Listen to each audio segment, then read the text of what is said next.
So this TikToker is now in prison for life. So let's call her Fake Barbie, because that's what she calls herself. And Fake Barbie is 24, and she's a mom living in Bristol in England. And one day, she decides she's gonna start an OF account and start working from home, selling spicy pictures and videos of herself. And she does it under the name Fake Barbie. And about a year goes by, and Fake Barbie does alright in her first year. Like, she makes about £50,000, or about 65,000 US dollars. But as time goes on, the OF space gets more and more saturated, and Fake Barbie's OF income decreases more and more. And now she just isn't bringing in the money that she used to. And this drop in income is stressful for Fake Barbie. I mean, nobody wants to feel that. Now, Fake Barbie has a long-term boyfriend. This guy, Brad. And Brad's 22. And he and Fake Barbie, they've been together for like 7 years or so. They have 3 kids together. And Brad is not only supportive about her spicy account, but he actually helps her make the content. He's like, yo, let's get that bag, girl. Here's the thing, though. As stable as all this sounds, Fake Barbie and Brad haven't always had the healthiest relationship. I mean, they fight all the time. They sort of break up a lot and then they get back together a lot. And often Fake Barbie feels like Brad is very controlling, especially with the money she's been making on the OF. Plus, they're both allegedly cheating on one another all the time. So, you know, that's never good.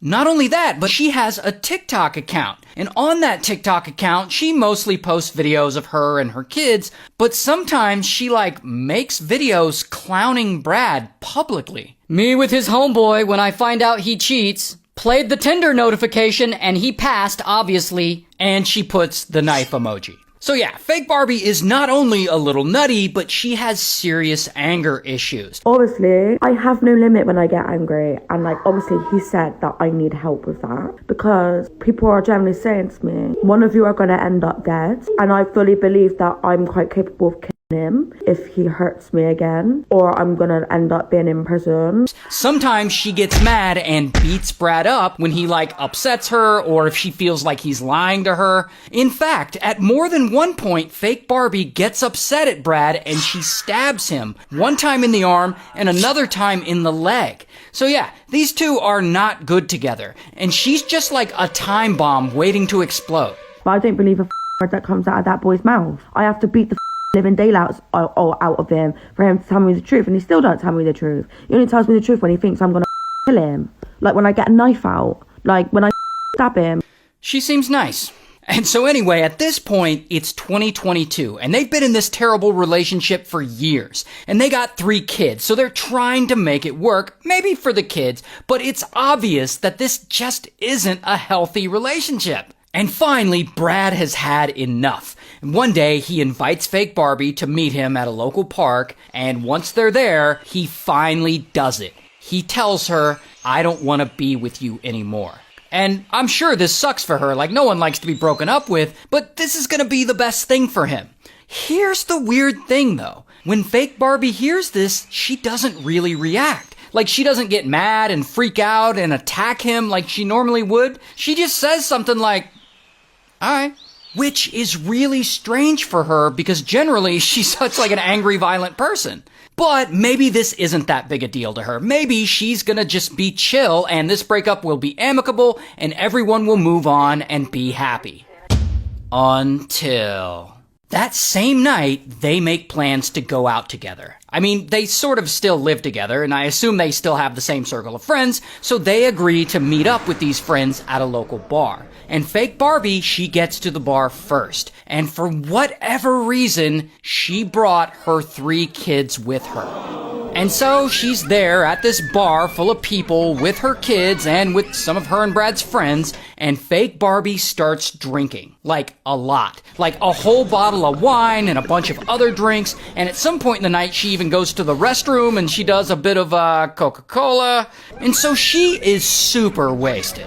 And about 2 hours later, Brad finally shows up to the bar, and he's late. And fake Barbie immediately gets belligerent with him, and she starts acting like an asshole, and she's yelling at him and cussing at him, and she accuses him of being late because he's out sleeping with other women as if they didn't just break up, and she throws a drink in his face, and she slaps and punches him repeatedly in front of the whole bar and in front of her 3 kids. And so then one of their friends tries to intervene, and she ends up spitting in his face. Then a random patron tries to intervene, and she ends up slapping him and spitting on him too, and the random patron ends up shoving her. Like, it's just a whole mess. Now, at this point, I don't know if she gets kicked out or they all just decide to leave, and a friend drives fake Barbie and Brad and their 3 kids home. And Brad, he must know something is gonna go down, because he tells his buddy who's driving, "I'm dead when I get home." And so they get back to their apartment, and Brad, unfortunately, ends up being right. Because right after they walk in and put their kids to bed, she starts going off. She's yelling at him and berating him. I guess she was expecting him to fist fight the random bar patron who shoved her, as if she didn't start that whole incident.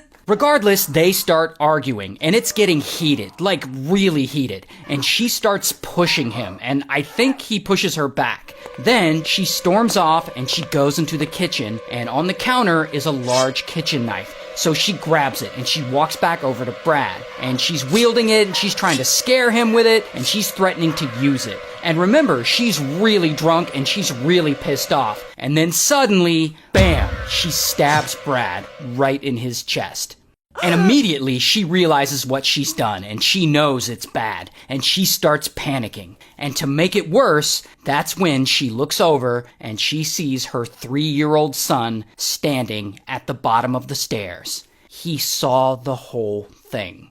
And now eventually a neighbor hears all the screaming coming from fake Barbie's apartment, and she calls 999. And so paramedics show up and police show up, and it's a whole scene. And they rush Brad to the hospital, and unfortunately, he doesn't make it. He dies in the hospital from his wound. And fake Barbie, wanting to keep herself out of trouble, she comes up with this whole story claiming, "I didn't stab him, he stabbed himself." Police don't buy it, especially after they talk to fake Barbie's 3-year-old son, who straight up tells them, "Mommy stabbed Daddy." And so immediately, bam, they arrest her. Here's her mugshot. And ultimately, she goes to trial, and she's found guilty of murder, and she gets sentenced to life in prison.